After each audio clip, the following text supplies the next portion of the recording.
This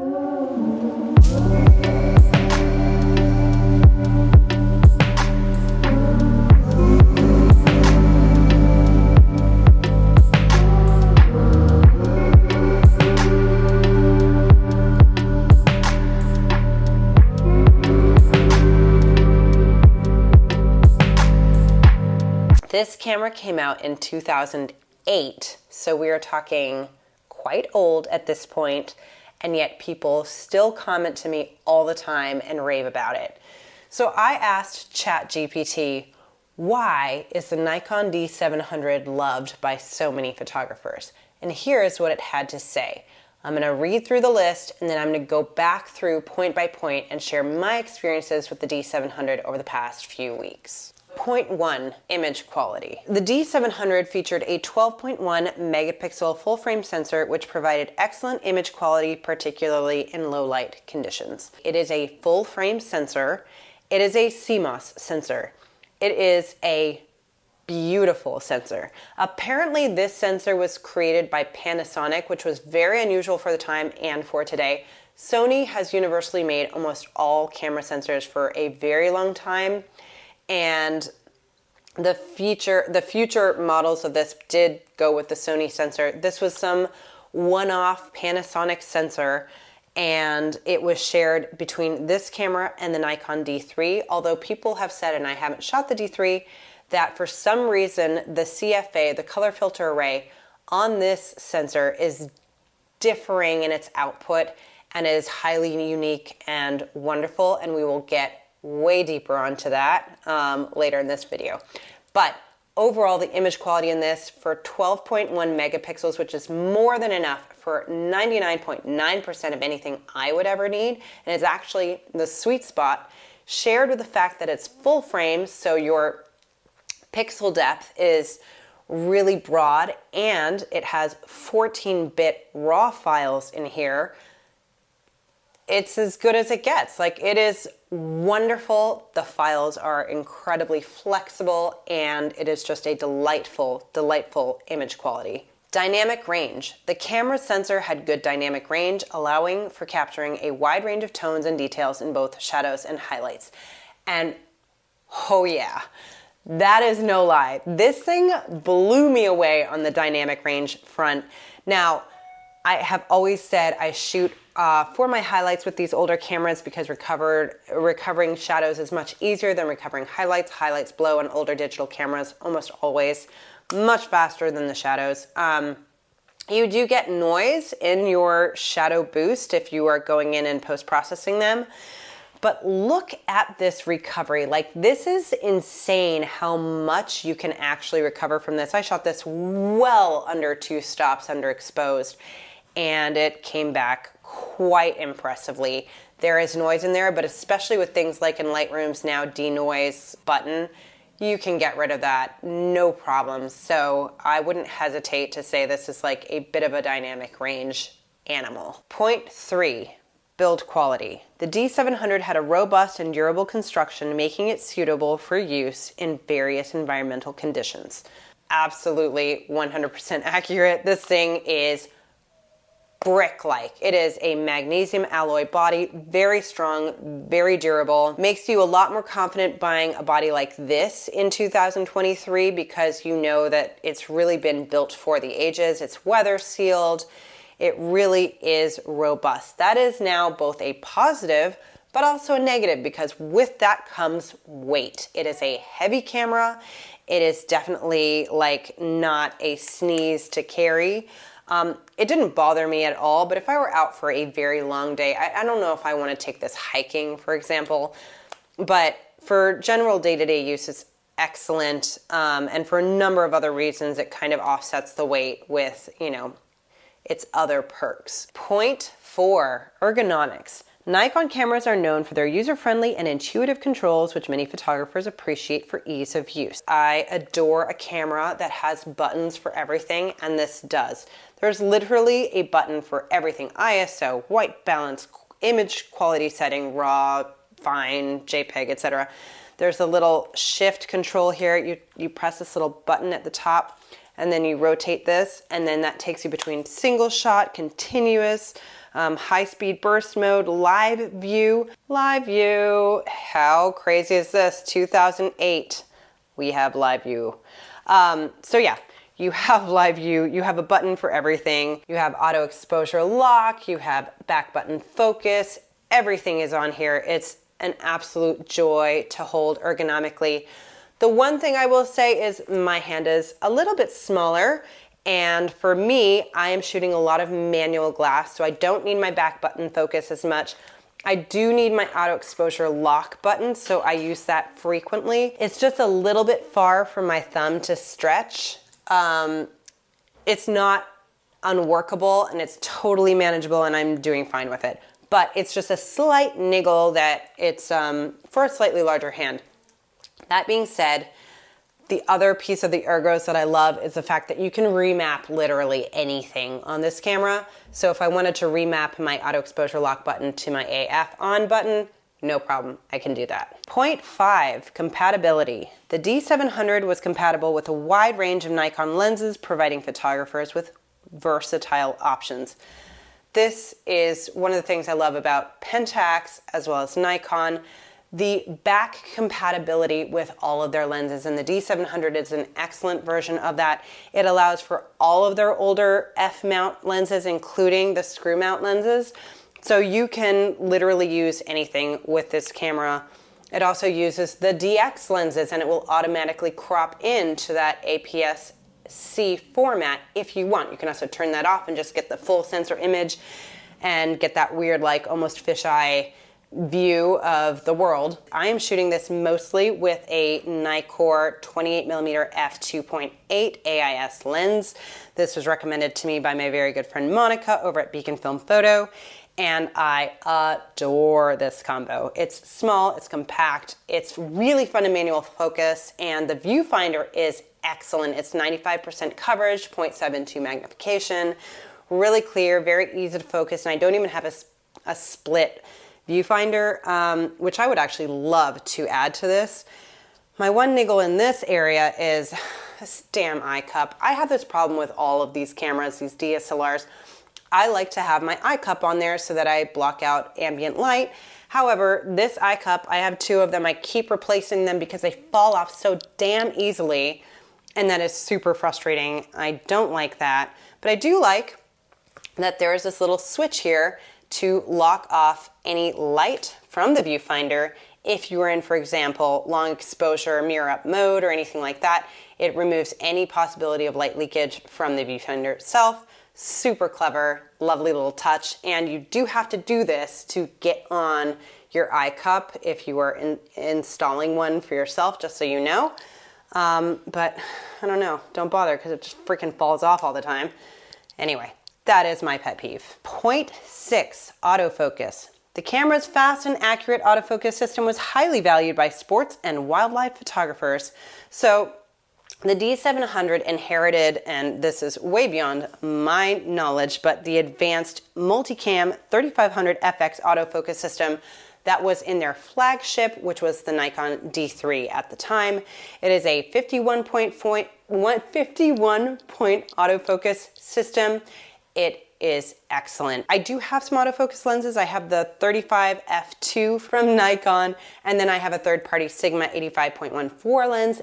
Both of them perform very, very well on here. It's very snappy. This is one of those rare cameras I even threw into continuous autofocus mode, which I almost never use, and I use to just try and track my kids running around, etc. No problem. It did a great job. Super reliable autofocus system.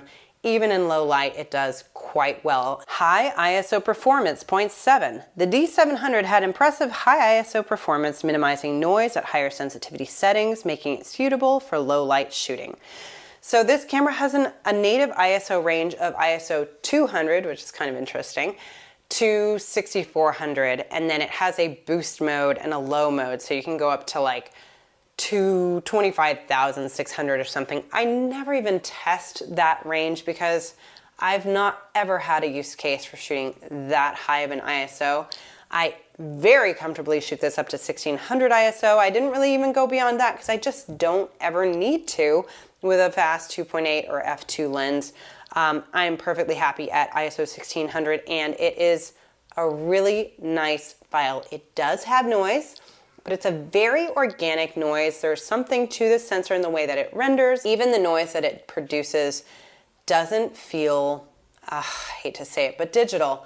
It doesn't feel that digital. You're not getting a ton of mushiness or loss of detail. It's really nice. It has a good organic quality, and I have no qualms shooting this at high ISO. Again, with this sensor being full frame, 12 megapixels, that really cleans up the sort of the floor for noise on this camera. Versatility. So the D700's feature, I'm such a nerd. The D700's features made it suitable for various genres of photography, from portraits to landscapes to action shots. So I've used this just like as an everyday carry. I've been shooting my kids, docu-style stuff, street-style stuff. This does shoot up to 5 frames per second, so you can shoot fast action with it. It does have really, really little shutter lag, so you can really shoot this baby. It turns on super fast, so it's a very responsive and feels very modern as a camera. It also takes CF cards, so this is a 32 gigabyte card. It takes high capacity cards. You get a ton of shots with this. I'm shooting RAW plus JPEG, and on this card I can get up to, formatting, 747 shots. There's really not a format for which it wouldn't be well suited, to be honest. Maybe underwater photography. Point 9. And this one is huge. Value for money. At the time of its release, the D700 offered many advanced features found on Nikon's higher-end models at a more affordable price point. So that was true then, but now, I just looked and MPB has a D700 body for $174. Like, I just don't know why you wouldn't pick one up if you have Nikon glass. It is such a nice experience. It has such great quality files. But the thing that this list from ChatGPT did not mention, which I was really surprised by, and one of the major reasons I think you get value for money, is the color. I mean, if you watch this channel, you know that's all I'm obsessed with is color. I want really beautiful, amazing color coming out of my cameras. This camera is fascinating because the raw files are super flexible, and if you look at my Instagram over the past few weeks, you'll see I went all kinds of different directions with the color treatment on this because I could.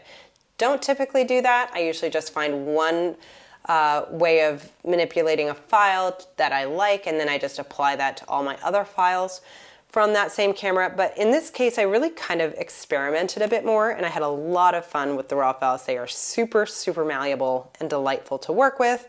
I did find one consistent preset that I now use across the board as a baseline, and then I can adjust from there. But overall, I really just loved how these raw files behaved. That being said, the JPEGs are excellent, and on Instagram, I always usually do a carousel where I show my edited raw file first, followed by the straight out of camera JPEG. This was one of those rare cameras that for me, I almost always wanted to just post the JPEG because it looked great right out of camera. There are a lot of built-in presets, so there's standard, which apparently mimics like Provia film. Then there is neutral, which is more of an NPS film from Fuji, or a Portra from Kodak. And then there is vivid, which is like Velvia, right? Like a really saturated, punchy kind of color treatment. And then within the menus, you can go in and dial in your contrast, your sharpness a little bit more. You can also take the white balance and adjust the parameters of that to shift it more amber or more green or what have you. And so you can really get a lot of flexibility with the inbuilt presets for the camera. The thing that really blew me away though is that there's a whole website called Nikon Picture Control, which has so many different presets that other people have built. And then you can further go in and press one of these presets and adjust it yourself, adjust the curve, adjust the sharpness, adjust, your white point, your black point, etc., and make your own preset. Then download that onto your CF card and then just load this in the camera, and you can save a bunch, like up to 10 or 12 of your own presets in here, like a Fuji camera. It's bonkers and it works really, really well. I had so much fun playing with this that I shot so many different style of JPEGs, and I don't have like a recommendation necessarily on my very favorite. There are quite a few that I like, but overall for color, this is a really, really stellar setup where you have a lot of ability to influence your JPEG output if you choose not to shoot raw. What else makes this camera stand out? Well, for me, one of the things that I absolutely love about this camera, which is never included on a professional camera these days, and I think is a real sad omission, is this little thing called a built-in flash. This flash is wonderful, fantastic, makes my heart so happy. I just pop this up and get that really fun party flash effect. You can do slow synchro. You can also just use this as a trigger for a slave flash that's external if you want. It just gives this so much more flexibility and versatility again. And I just absolutely adore that they included that. The battery life is phenomenal. All these old DSLRs are that way, and I love it because when you know, mirrorless is now much, much better, but early days of mirrorless, I'd carry like 6 batteries. It was ridiculous. Someone mentioned in my comments in Instagram that like theirs always overexposes by like 2/3 of a stop, etc. Great thing about this is you can just go in and customize in very incremental steps what your exposure barometer sort of is set to as a baseline, so you can adjust that if you're having issues. I have no problems with my default exposure values. It seems to meter very well, but you can go in and tweak that slightly if you need to. And that is about it for the Nikon D700. This is a joy to shoot. It's a banging value camera. I mean, it's really, really impressive value. And I'm definitely holding on to mine. So this one will stay in the drawer, stay with me. I love these old Nikon lenses. They are stunning. I'm pretty new to Nikon. I actually don't have any familiarity with Nikon, and the naming convention confuses the F out of me. So I'm just getting onboarded to this system, which, you know, my good friend Monica has been shooting for as long as I have known her, which is a very long time now. And so thank goodness I have someone to navigate me through these waters, but I am very quickly becoming a Nikon aficionado. That being said, I've been asked a lot, how does this compare to the Canon 5D Classic in terms of color? Well, I didn't feel prepared to answer that, and so that's what I'm gonna shoot next. You can go follow me over at Instagram at 1 Month 2 Cameras. Do that because I do share a lot of stuff there, especially my stories. It's kind of my like daily update posts. But I will say that the Canon 5D is something I already shot because I already went on vacation with my family, and the objective of that one was to shoot it JPEG only as a challenge to myself to not be on my computer and to disconnect, slow down, as I said in my last video, and really be present in the incredibly beautiful Sequoia National Park. So that video will be coming soon, and we will see how the 5D JPEGs stack up to the D700. Stay tuned for that, and I'll see you in a week or two. Bye.